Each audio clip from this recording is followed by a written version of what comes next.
ma voix, je les connais et ils me suivent. Comment entendez-vous la voix de Jésus-Christ, qui est votre berger, ou qui est censé l'être? Comment entendez-vous sa voix?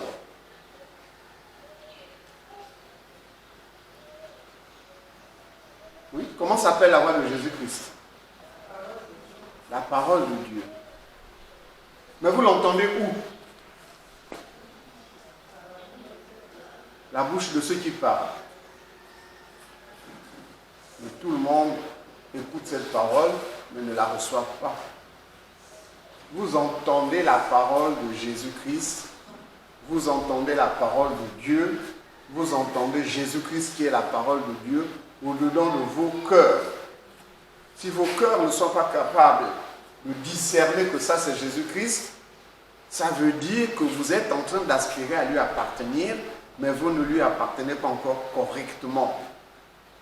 Il y a quelque chose qui ne va pas, vous n'arrivez pas encore à entendre la voix de votre berger. Tout à l'heure, le frère parlait de l'entretien des bergers, des agneaux.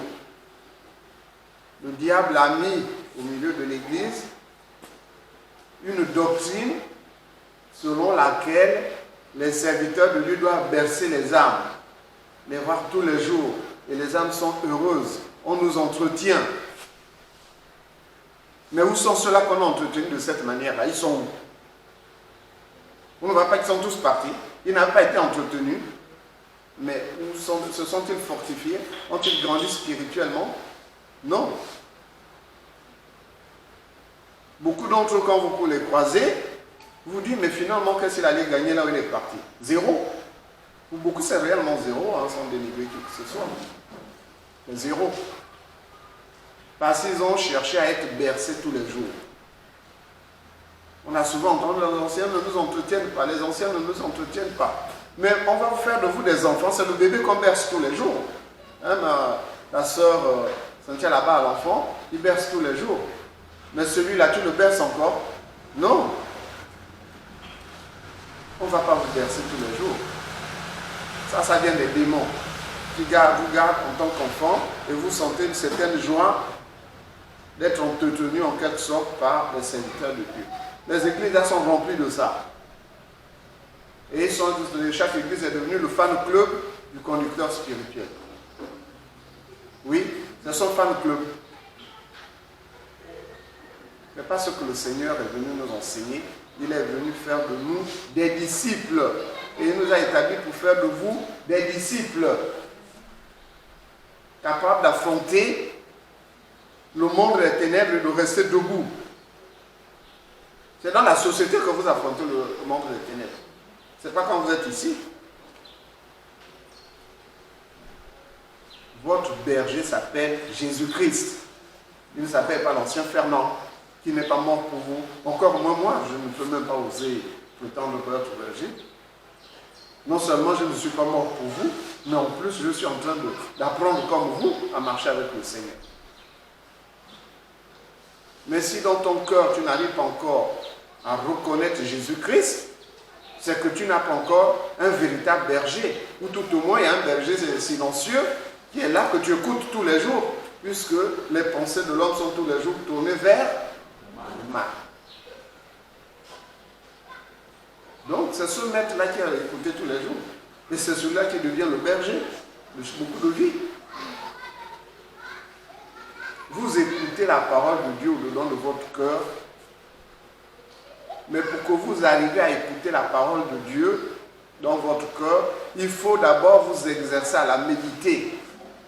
Si vous ne la méditez pas, ne vous attendez pas à entendre la voix du Seigneur, parce que le Seigneur est mort au-dedans de toi. Est-ce que le mort parle? Il ne parle pas. Mais si Jésus-Christ est déjà né en toi, c'est-à-dire qu'il a commencé à s'établir en toi, à grandir en toi, puis quand il a atteint un certain âge en toi, il commence à te parler. Le bébé, il naît, non, s'il parle, il babille. Et puis, peut-être 2 ou 3 ans, il parle maintenant. Mais c'est comme Christ en vous. Non pas que Christ est bébé, mais c'est simplement l'entretien que vous avez au-dedans de votre cœur de Jésus-Christ. C'est à vous de le faire grandir. Et comment vous le faites grandir? Par la méditation de la parole de Dieu, par la lecture. Vous comprenez? Ce n'est pas la prière qui fait de vous des enfants de Dieu, c'est l'attachement à la parole de Dieu qui vous transforme en enfants de Dieu.